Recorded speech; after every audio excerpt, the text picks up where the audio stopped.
Welcome back to American Nostalgia Garage. I'm Steve, and today we're going to fill this space right here with a door. Unless we want to keep our Camaro as some sort of drive-through fast food restaurant with no door on it, we got to put something here. So under this huge mess of garbage right here is our 1967 Camaro that we have dubbed Project Zombie Camaro. If you've watched any of the videos on this car, it's gotten a new floor pan, we have trunk pan, tail pan, frame rails, quarters, inner and outer wheel tubs, firewall work. It's gotten every piece of sheet metal pretty much under the sun.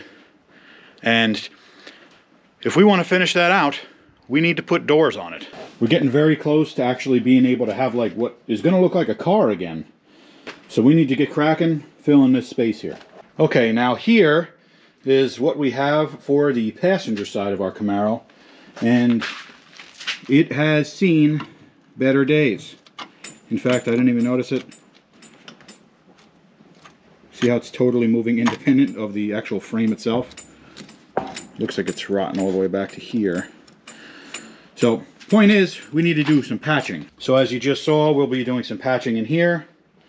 The entire bottom of this is getting a patch pretty much all the way across. And this corner is getting a patch up into where our actual hinges are. I do not know what it looks like underneath here. Somebody decided to just glue some extra carpet they had and just upholstery glue it and upholstery screw this thing on here.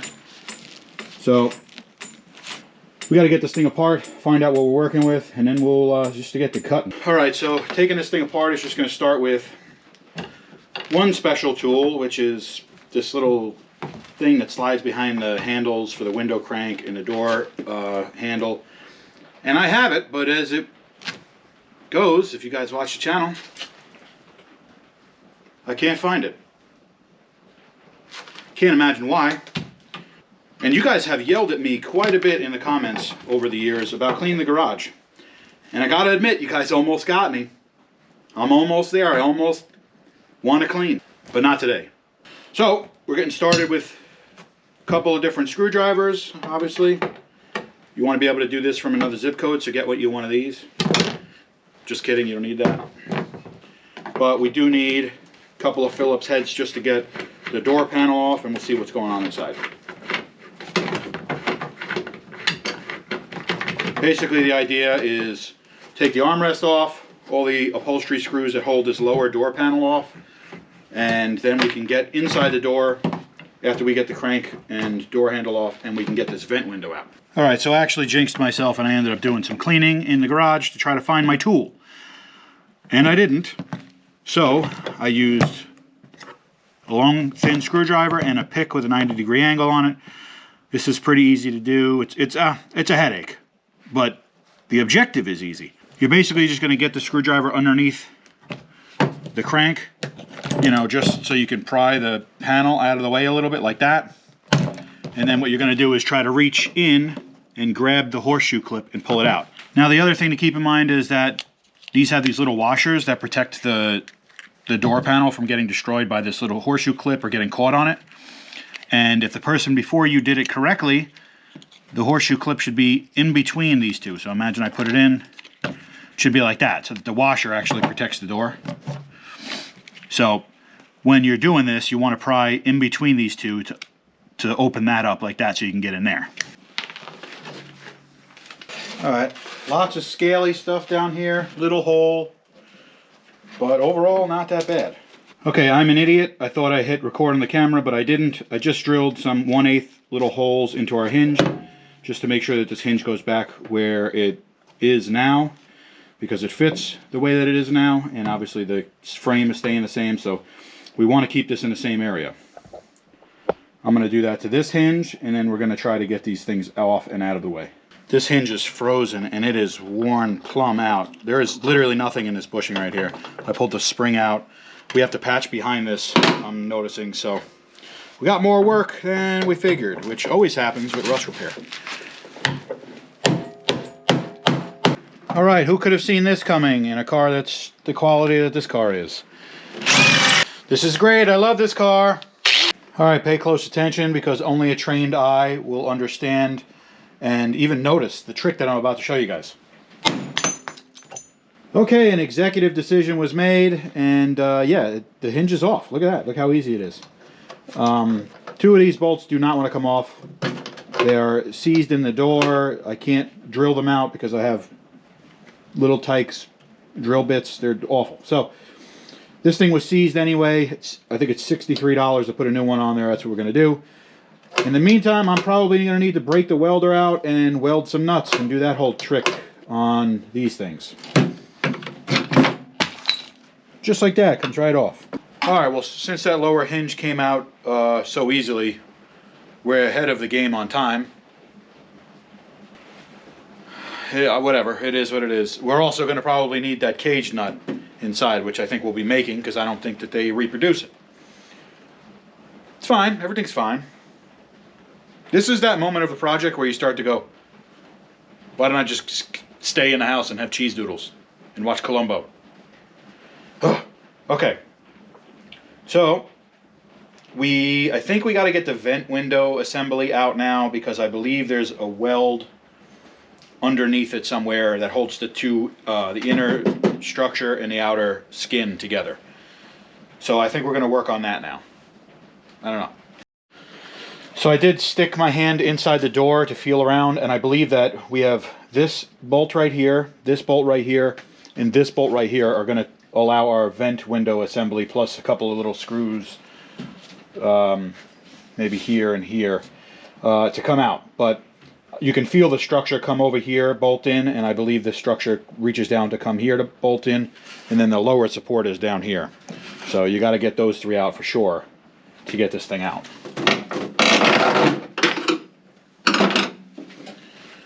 Okay,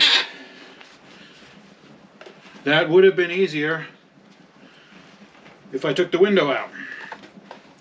I mean the door glass. Also, there was a little screw up here that I didn't take out, but I didn't have it, so I didn't have to. I'll put this somewhere safe. So in here, on this super nice, not rotted at all metal, is what we are trying to get to.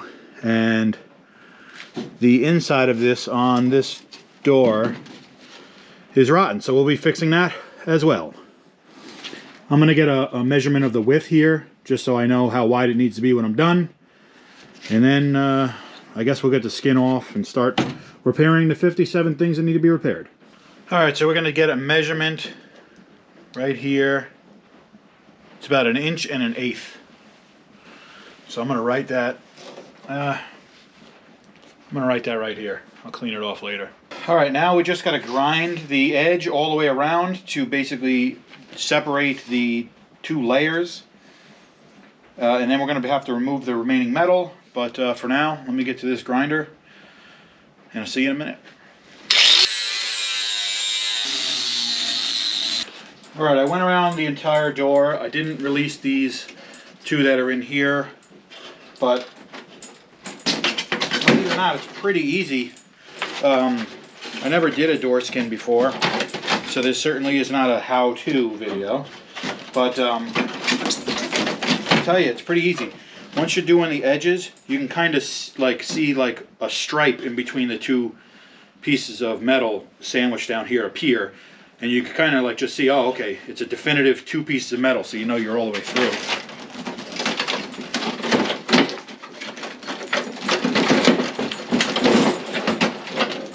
Going to dump the whole door on the floor.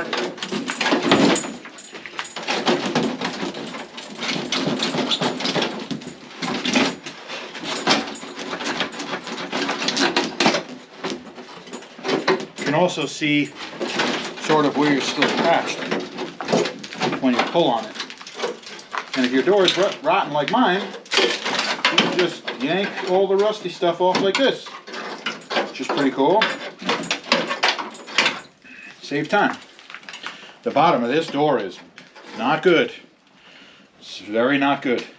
Right here is a good example of why you watch an idiot like me mess up my car first before you do it yourself.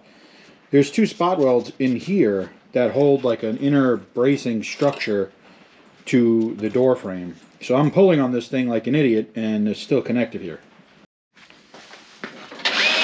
Wish I caught that on camera, but the minute I let that one loose, it literally blew apart. Be gentle with your door.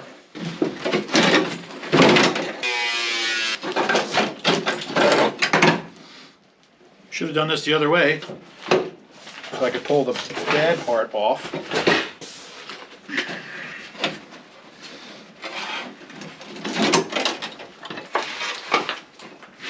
I wish I had better news about this door, but I do not. Alright, looking at this door, 100% could be patched. Definitely. But I don't want to do it. I'm not a expert fabricator. I'm not even an amateur fabricator. I do a lot of sheet metal repair, and I'm confident that I could do this. I think just the amount of time that it would take to do this, and then for the product that I would have, I think we're going to stop here, and I am going to possibly see if I can get a door locally, because shipping is absolutely insane. So I think that's going to be the move for now. I'll check back in with you when I have something to hang inside the car. Alright, it's a couple days later. I did just go ahead and just rebuild the old door here. Now, in the last clip, basically, I decided that we're just buying a new door. Sure enough, here it is.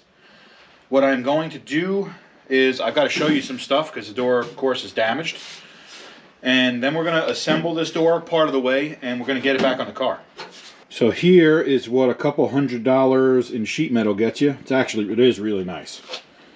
It's not original, but it is nice. Unfortunately, this is a reality of buying sheet metal and having it shipped. This is totally creased over. So we're gonna get this thing set up, and we're gonna hammer and dolly it. Try to see if we can get it straight. After that, we'll probably assemble the door part of the way. We'll probably get like the latch, some of the door handle stuff, like the inside stuff, maybe the window, but leave the vent window out, just because I don't want it sitting here. But I also don't want to put the vent window on, because I'm going to have to just tear it back apart to paint it. So basically I'm going to put everything on that isn't going to have to be pulled back out of the door in order to paint it when we're ready. Alright, couple minutes of hammering on this thing. I got it nice and flat. I still got to work with it a little bit and just get it straight now. But now that it's folded all the way back, we're going to obviously work this here. But now that it's actually where it needs to be, I can just work on making sure I get a uniform line, because you can see it's a little bit wavy. But it is where it is, so. And dare I say, we're going to call that a job well done. And I don't mean because I did it well, but it's well done. Alright, I just made a little bit of an observation I want to share with you guys. Do you see where the E-coating kind of stops there? To me, that means that this damage was done to this door, in my opinion. This damage here was done to this door probably before this thing got E-coated.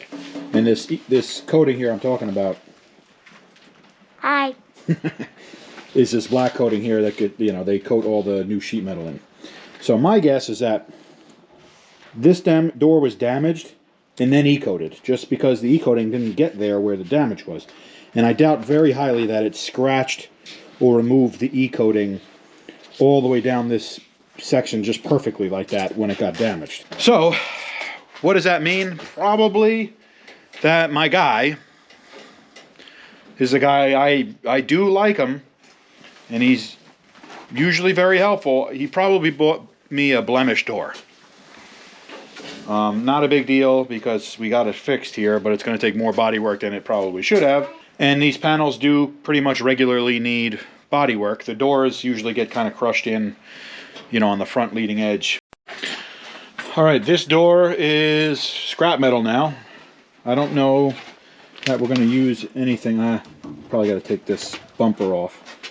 But that'll probably be it. That's just the remainders of the hinges. Might cut that cage nut out because I have a serious hoarding problem. Other than that, this is garbage. Now we've got to get all of that in there.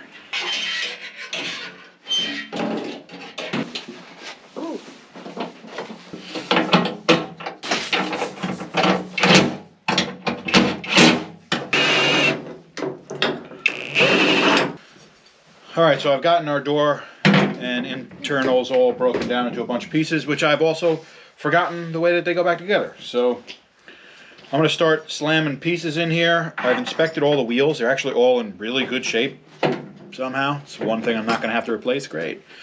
I am gonna grease them and all the tracks, and then I'm gonna slam this in the door.